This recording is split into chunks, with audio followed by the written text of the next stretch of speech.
특히 겨울철에는 이제 운동량이 줄어들고요.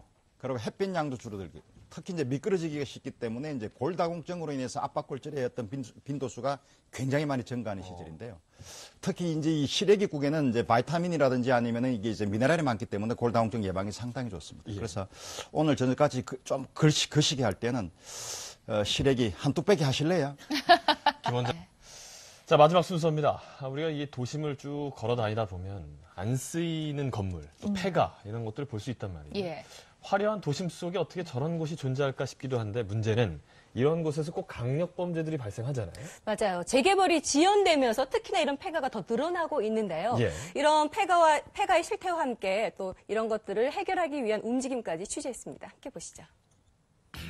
국민들을 충격에 빠뜨렸던 부산 여중생 살인사건의 범인 김길태부터 경찰서에서 수갑을 풀고 도주한 이대우까지 모두 도피기간 동안 폐가에서 은신했다는 공통점이 있는데요. 술 먹고 담배 피고 한 여자들이 이 골목이가 살았어. 인집 같은 데 그런 데 들어가고. 여자들 댕기려면 항상 위험이고 무서웠지.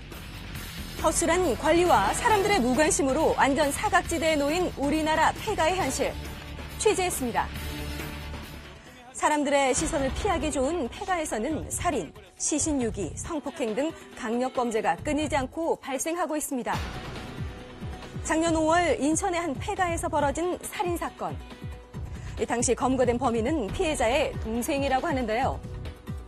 치매를 앓는 모친을 모시지 않는다는 이유로 형의 얼굴과 몸을 수차례 가격해 숨지게 했습니다.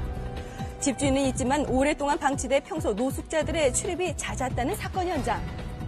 그 집이 하나 있고 부속 건물로 두 개가 있는데 두 개는 사람이 살고 있어요. 지금 번지수 안에 있는 같은 그 집주인이야. 새나는 집도. 인적이 드문 폐가의 특성상 범죄가 발생해도 주변에 도움을 요청하기가 쉽지 않은데요. 이렇게 사람이 지낸 흔적들이 여기저기에 남아있지만 마을 주민 누구 하나 이곳에서 사람이 죽었다는 사실을 몰랐다고 합니다. 또한 건물이 노쇠하고 인적이 드물어 작은 불씨가 큰 화재로 이어질 수 있는데요. 이렇게 안전에 취약한 폐가는 서울에만 14,000세대, 전국적으로는 가늠조차 하기가 어렵습니다. 서울의 또 다른 폐가, 이곳은 안전상의 문제로 주민들을 강제 이주시켰는데요. 그래서 올 8월 초 철거 예정이었지만 아직도 이렇게 위험하게 자리 잡고 있었습니다. 아파트 내부는 출입이 금지되어 있지만 마음만 먹으면 누구나 쉽게 들어갈 수가 있었는데요.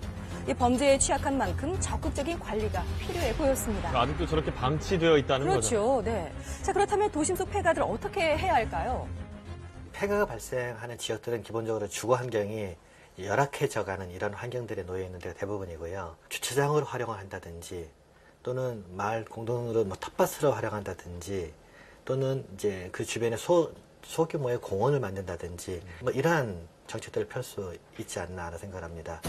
이런 문제를 해결하기 위해 폐가나 노인 인구 비율이 높은 지역을 중심으로 환경 개선 운동인 셉테드 사업이 활발하게 진행되고 있는데요. 셉테드 사업이요? 예, 최근 환경 개선 사업이 이루어졌다는 광주광역시. 실제 광주 남구에서 발생한 범죄 중 무려 40%가 이곳에서 발생했다고 합니다. 올 11월부터 약 한 달 동안 진행된 환경 개선 사업 후 마을은 눈에 띄게 변했는데요. 무너진 담은 다시 세우고 쓰레기로 가득했던 곳은 말끔하게 청소가 됐습니다. 많이 변한 것 같죠? 늦은 밤이면 불량 청소년들과 취객이 가득했던 외진 골목도 도색 작업 후 걷고 싶은 길로 변모했습니다. 깨끗하게 바뀌었네요. 이 노숙자들의 쉼터로 이용되던 공폐가는 붕괴와 범죄 발생 우려가 커 출입을 금지시켰는데요. 예. 높은 범죄율을 낮추기 위해 마을 곳곳에 폐쇄회로 카메라와 비상벨을 설치해 주민들의 큰 호응을 얻고 있습니다. 빈집에 누가 애들이 막 들어가지도 않고 또 술 먹고 돌아다니는 사람도 덜 다니고 옛날 같으면 이 동네가 좋아져 버릴 때고 치료를 나서 이러고 해놓고 나서. 하지만 범죄 예방 효과를 얻기 위해서는 더 노력할 게 있습니다. 이 셉테드 사업이 지속될 수 있도록 이제 마을 공동체의 사업을 통해서 앞으로 이제 필요한 곳에는 벽화도 그리고 또 우리가 조성하지 못한 구간에 대해서는 또 페인트 칠이라든지 이런 또 CCTV를 설치하는 이런 사업들을 지속적으로 진행하도록 하겠습니다.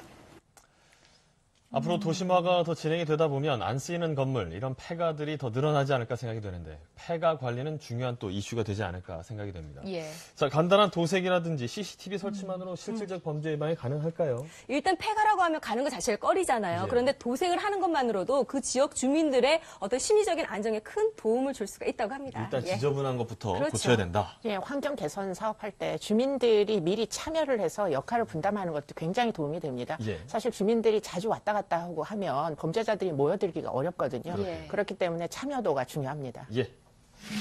생방송 오늘 아침 화요일 순서 여기까지 준비했습니다. 내일